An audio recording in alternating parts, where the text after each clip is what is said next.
What is going on, guys? Welcome back to the Nitro Mayhem Podcast. I'm your host, Trevor Clark, driver of Purple Haze and Helios for Season 6. My guest today is none other than Levi Savage, driver of the Savage monster truck. Welcome, Levi. Oh. Thank you for having me on. All right, so it's been a little bit since we've done our last recording. I think last time we were mid-season, and things have changed.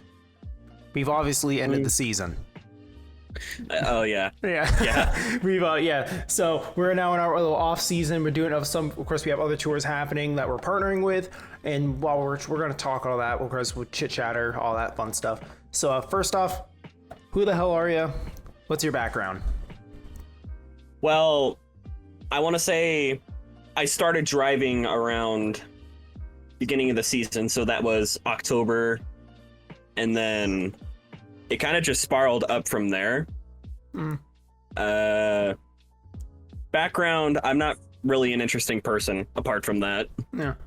Yeah, so we kind of go into what kind of got you into the virtual stuff, or just monster trucks, monster jam, anything with big old tires and all that shit. What got you into that? Well, I've been into it since I was 3 years old. So that's a good portion of my life. And then I want to say around 2015, 16, I found out about the virtual stuff via Rigs of Rods. That was my first starting point.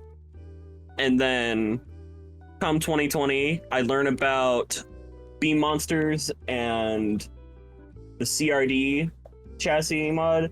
And then it kind of just goes up from there. And then 2023, 24, I'm where I am now, competing in this tour and having a fun time. And then, of course, you're not just competing, of course, in this tour. Obviously, since that kind of goes in like a little off-topic thing. We do this a lot, obviously, here. Is obviously, we're competing. We both compete in another tour called IMS. So it's kind of like, we can kind of dig into that. So like, what made you decide to kind of join that tour as well as this one? Well, I've heard a lot of good things about IMS from a good buddy of mine named Jake. Mm-hmm. And I've decided, hey, I kind of want to branch out for a little bit, see what's going on, get some action under my belt while the off season's going. Mm-hmm. So I decided I want to say it was May 11th of this year to sign up for IMS and, just get some time in the driver's seat, because I'm not one to stay silent. I'm not the type of guy to just be patient. I want to keep going and going and going. I want more under my belt. I want to keep having fun. Right, exactly. That's so I'm very similar with that. I mean, of course, I've taken my breaks for obviously, IRL stuff that, that's not necessarily out of my control, but stuff like that. But like, whenever I get the chance to sit down and actually, do, the whole virtual Monster Jam thing, you always want to be up on your feet. You don't want to be slacking. It shows in competition, that you're sitting there, you say, oh, wow, I did really well, last season. I mean, you're second for the points, which is nothing which is, that's insane for being a rookie. I don't think we've ever had that in the past, so I've been here since season 2, and I don't think the past 3-4 seasons, or even since then, I think you're one of the very few that's gotten top 3. Now, of course, honestly, Grim.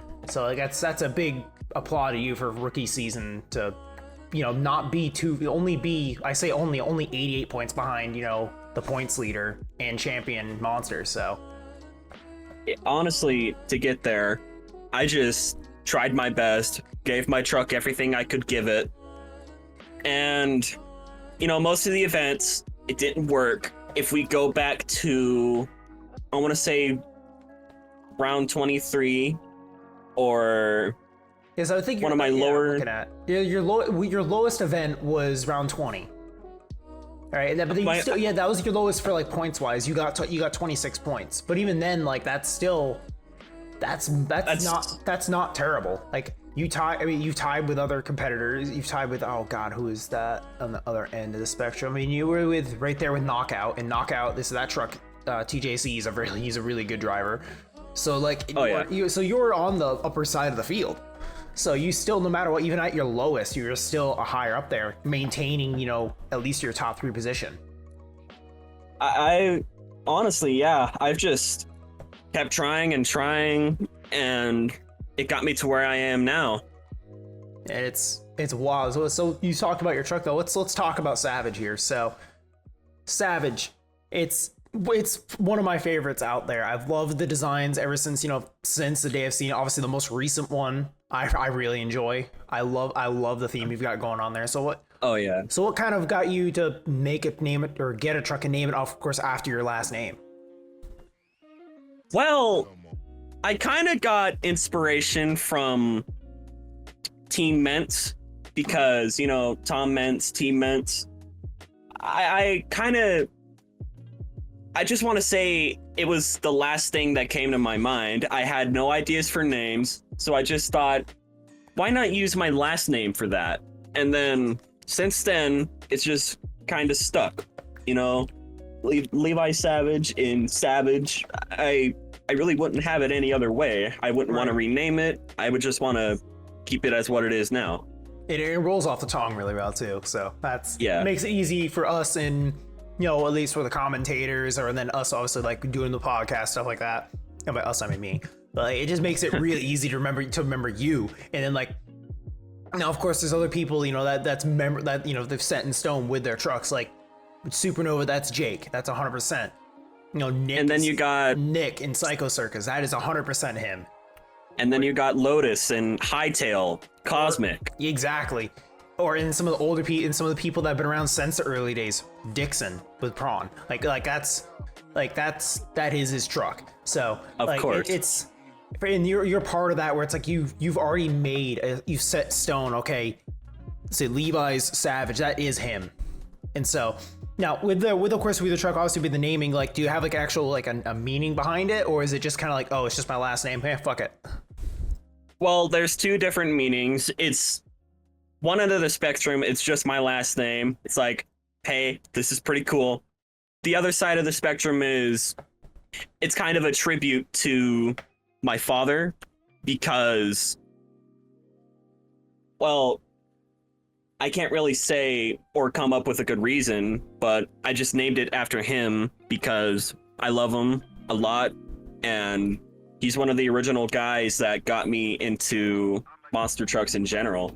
Yeah, I find that's really cool because we kind of share that almost the same thing. Obviously, like this season with Hayes, it was all about, in honor of my father who passed. So in every truck, it always had a memorabilia on the back, and it always had a meaning behind it. It kind of switched the meaning of the truck because originally, like when I made Hayes, it was all about overdose and drug abuse, and so that's what. And so like, but now obviously with my dad passing, because of the outcome of that, it almost kind of flipped, but it also still retains that same meaning. And oh yeah, so it's like, I'm doing my own interview now. That's kind of funny.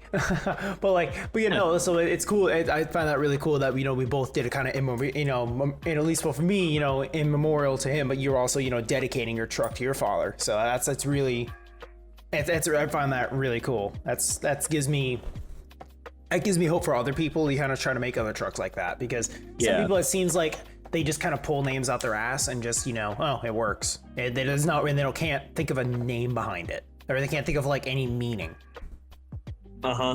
So that's kind of the thing for me, because just recently I've come up with another name. It's Smuggler's Run, but that kind of also has a meaning behind it because while I was designing it, I mean, it's a very basic design. Yeah, it's very super poverty. I'll have Jack Lotus put a picture of it here in post about what it is. It is poverty truck through and through, and I love it. Oh yeah. The whole basic concept behind it was I want to make a quick little indie truck that I could just have fun with without it being my own name.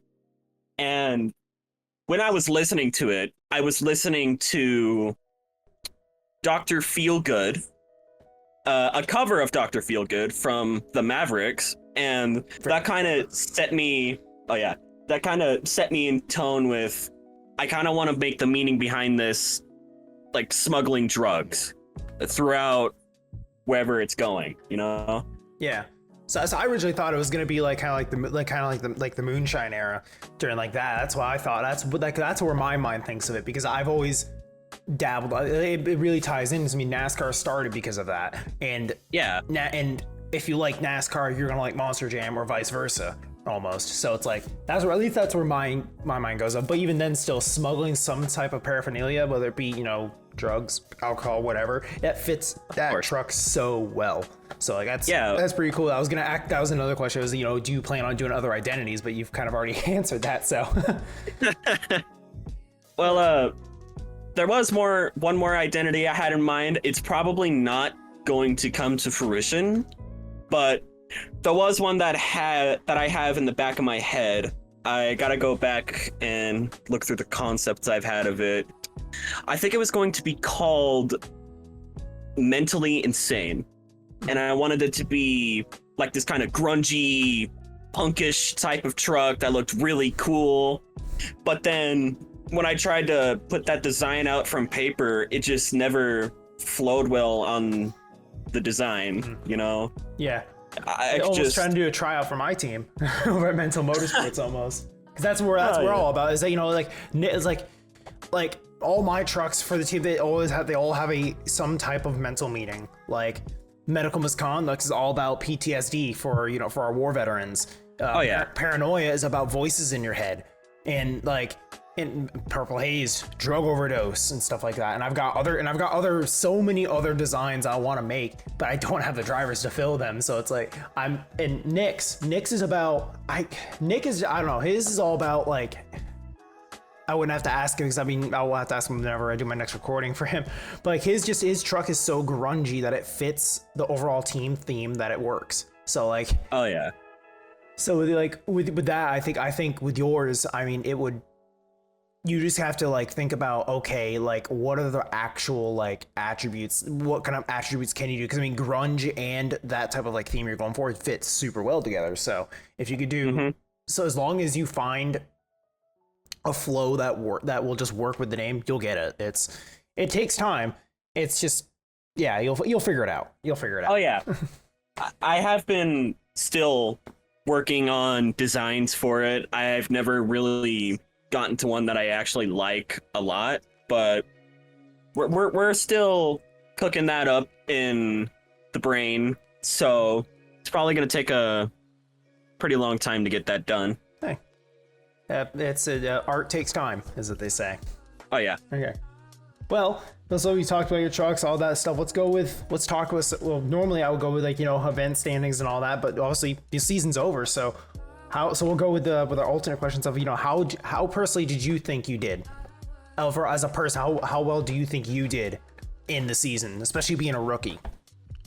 Well, I feel I did amazing. I mean, getting second overall in point standings, even missing one event, I still held that for the whole season.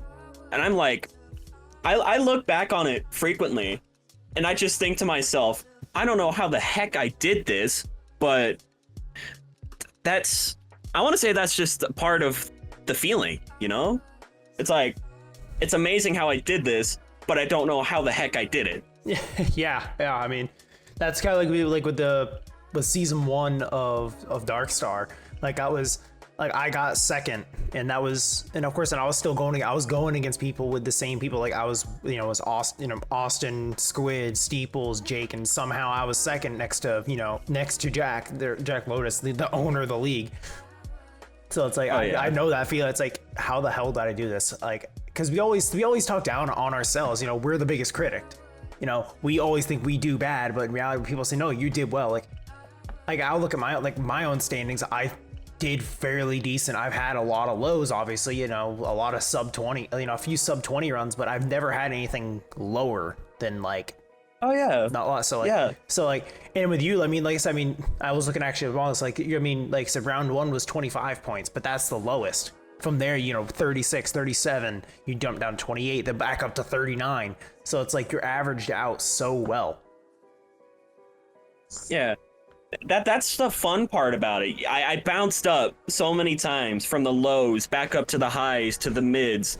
It's such an I don't know how to describe it. It's just such a unique feeling looking at my highs and lows, going back and actually watching the runs I've had. For example, I want to say one of my overall events, round 18, that had to be one of my favorite events.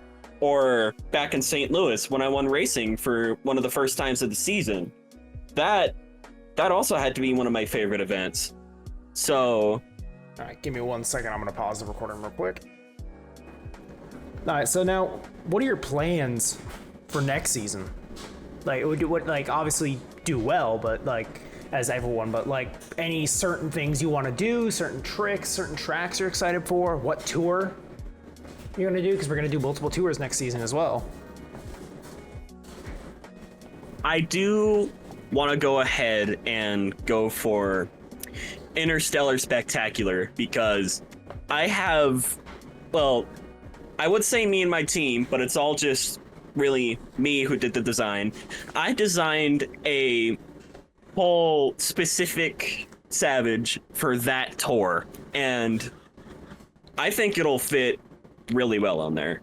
And I mean, apart from that, plans for next season, I want to try getting more wacky with it. I want to do cooler tricks. I want to get bigger air. I want to go harder, faster, stronger.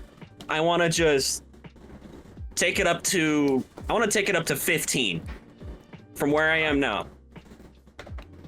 Because you're currently saying like an 8 if I had to guess, and now just doubling it. Okay, I like the way you think. Yeah. Of course.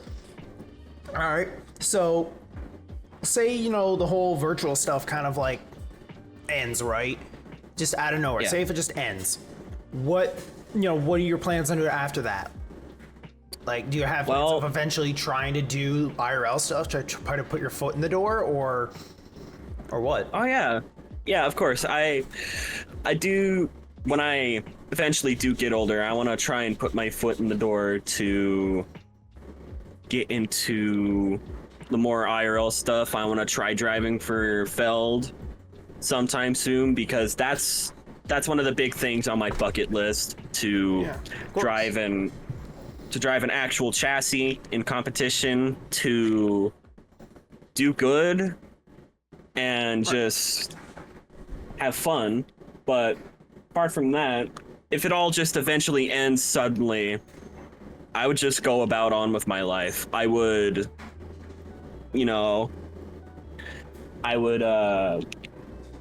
trying to think of how to word this without sounding like a weird shut-in. I don't know what I would do, because a lot of the friends I've made are from this whole virtual world. I don't know what I would do without the friends I have now. And not just friends either, obviously. I mean, like, you've made a relationship from it too, which is somewhat almost unheard of, especially in this type of thing. So like obviously, like, you would have to find some of that, but we won't go into like the personal side of things. But now, so now they'll say, of course, now the continuation happens. Like, say, IRL, the virtual stuff still keeps going. What about that? Do you plan on keep driving, the Savage, keep Savage named, or do you plan on, eventually running a tour, or just, kind of being like, not necessarily the pawn, we'll say, but like just a driver for a tour? I do plan on, if this all keeps going, to keep the Savage name alive, because I want to keep driving virtually for as long as I can. I want to keep my truck alive. I want to be able to make more friends. I want to be able to keep having fun. Just overall, I want to keep being me. Right. Which is, that's about the best we can do. Now, with with Savage, obviously if you want to do the IRL stuff, do you plan, the ultimate goal is obviously, drive an actual truck. Uh-huh. And then for some, I know for Jake, obviously he's like, well, let's turn my virtual into the real thing. Are you kind of your aspirations at that same type of level, or would you want to keep the virtual side thing virtual and not try to introduce that into the IRL scene? If I don't end up driving with Feld, which I most likely won't, I would want to try for Indy. So then if I ever go Indy, I would want to get the Savage name real. I wouldn't want that to be a physical thing. Yeah, of course. And then, so with the IRL, so we kind of talk about the IRL side, you want to drive. So, but say, the opportunity of driving doesn't, happen. What would you be like, what would be your next step? Obviously, do you want to continue trying to, put your aspirations towards the IRL stuff, at least being somewhat in the motorsport itself? Or would you want to just go with a whole different motorsport in general? Well, I mean, if it doesn't come up, then just keep putting forward, If I can, try building my own chassis and make my own body out of fiberglass, Right. Yeah, of course. And just go for it, essentially, right? Yeah, go for it. Keep that aspiration going, because even if you get denied an opportunity like that, it's no reason to quit. You can keep going and keep trying. There's no reason to stop just because you've been denied once. You don't need to look down on yourself and be like, oh man, I'm never going to get this opportunity again. God knows you're going to get that opportunity again sometime. Right. If it's Indy, if it's Feld, you will eventually get that opportunity again. Just whenever whenever the dice are rolled properly, or when the stars align, something like that. Whenever you get that perfect roll, that perfect deck, it will eventually come back. So what I'm trying to say is keep trying. There's no reason to stop. Keep trying. As in the words of the people that I watch, obviously, not just, of course, that's not necessarily a motivational speaker, but they've always left a saying that's always left with me is always keep moving forward, and that's Gavin Simon over at It's Just a Six. Which, if anyone listening to this, if you don't watch his content, go ahead. I'll make sure Lotus puts that in the description. Definitely give that man a follow. And if you love fast race cars, if you just if you want to stand by something, at least some type of meaning, Don't Lose Sight is a way to go, 100%, because that's led me through a bunch. It's gave me the reason, to have, my dream car at 24, 25 years old. It's been able to push me through college and all that. So it's the same thing that you're going. It's the same thing you're going for. You're at that side of just don't lose sight, keep moving forward. Never. Never back down. Yeah, never back down. Never what? Never give up. Yeah, never give up. Exactly. And so I was gonna ask, if you had to leave off something, but the last question, if you had to say anything, leave off the podcast with some type of advice, what would it be? But you've already answered that. Never let your dreams die, essentially. Mm-hmm. So.